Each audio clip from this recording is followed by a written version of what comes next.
Hey, what's up everyone? Chris Rogers here, and in today's video I've got some pretty strange and unique GoPro hacks and secrets that I feel like the general public needs to know about.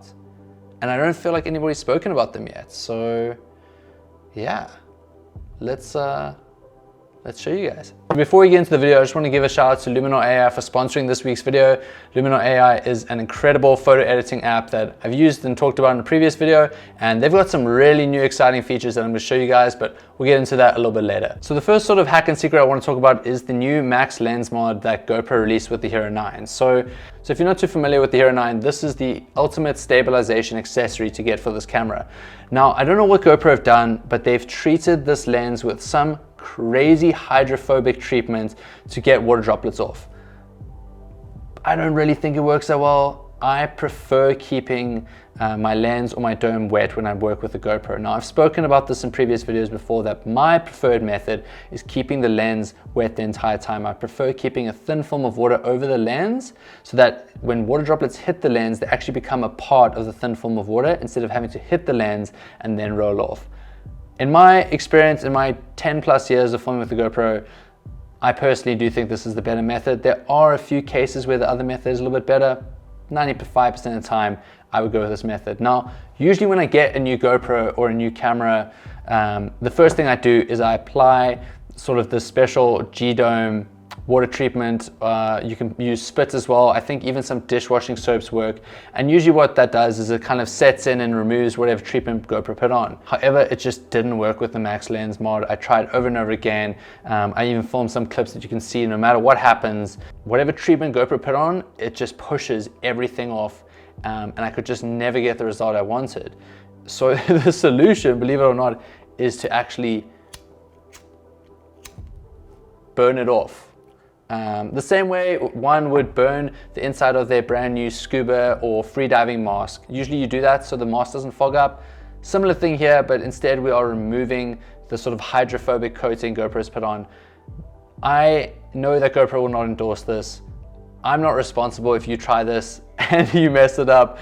Don't blame it on me, that's on you. But this is what I found to work. You literally have to burn the thing off. It's ridiculous. I don't know why. I mean, good job to GoPro for putting such an incredible coating on. But honestly, you want to burn this thing off and then put some liquid or soap or spit on it and it'll do the trick. I went out to my local cable park the other day, did some side-by-side comparisons, managed to get hold of two Max Lens mod. One I'd burnt off, the other one was original, brand new out the box. And you can really see by the side-by-side comparisons, there's just water drops all over the one shot, and the other shot's pretty clean, way better. You know, and I think this method and result kind of speaks for itself. So yeah, if you're having that issue with the Max Lens mod, that is the sort of solution. Do it at your own risk.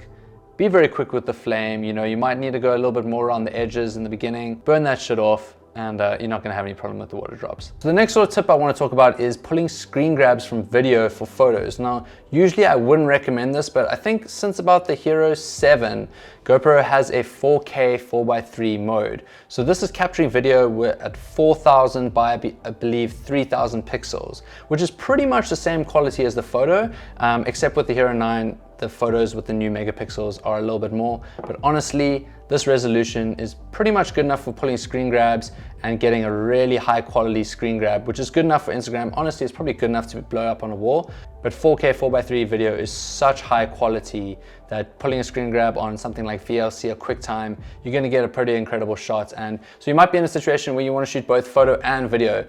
In this case, shoot 4K 4x3 because you'll get both video and the screen grabs are high enough quality to pass as photos. However, you won't have slow motion because you're only shooting in 30 frames per second. I have found myself in certain situations using this mode because I'm worried that I'm gonna miss the action. For some reason, I don't know why, but GoPro changed their burst settings. Now my personal burst photo mode, sort of go-to mode, was 30 photos in 2 seconds. I don't know why they removed it. GoPro, please bring it back. It was the best burst mode. You can do 30 photos in 1 second, but you might shoot it too soon, you might shoot it too late. So if you're worried about that, shoot 4K 4x3 video, make sure your ProTune settings are all correct, and honestly the screen grab quality is going to be insane. Another situation where you might want that is previously I would use the Wi-Fi remote to trigger burst shots. especially when shooting high action sports like wakeboarding. And I don't actually have the new Wi-Fi remote for the Hero 9 yet.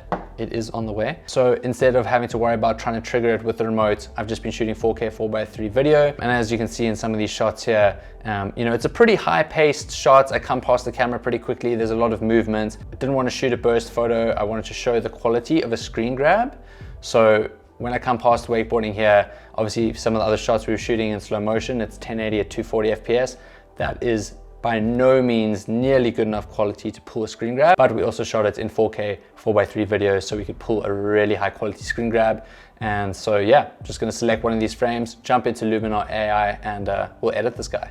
Okay, so now that we're in Luminar AI, I want to start off by adjusting the composition of this image, just sort of square off the horizon, and also adjust some of the optics to remove a little bit of the fisheye in this image. Then I want to head to the mood tab, add one of my own custom presets. We'll go with the extra sun tab preset here, just a little bit, and then we're going to go and make some minor tweaks in the color tab. I kind of want to desaturate the blues a bit on this image, and also play around with the lights, adjust some of the highlights and exposure in this image. Then I want to add some vignette to this image, just to sort of bring a bit of attention to the center of it. Adds a nice little effect to it, and already just by all of these tweaks, quite a significant little difference we've made in just a matter of seconds. And yeah, just like that, quite a difference. Luminar AI doing it again, unbelievable. So the other morning I went stand up paddleboarding at sunrise. I wanted to capture some nice reflection water shots. I was shooting 4K 4:3 video, but because I wasn't pressed for time, I also took some photos with the time-lapse mode. If you haven't seen my other video about GoPro photography settings and tips, I definitely recommend you go check it out. It's a really in-depth video, shows pretty much all the ways I capture photos like this. So yeah, snap this photo of my dad fish off the jetty, and we're gonna showcase one of Luminar AI's new features in this particular photo. So let's jump into the edit. Okay, so first things first, we're gonna go and adjust the composition for this image. I wanna do it in 4:5, so it's the correct crop for Instagram. And then I wanna go down to the mood tab and add one of my presets again. We'll go with the Go-To preset.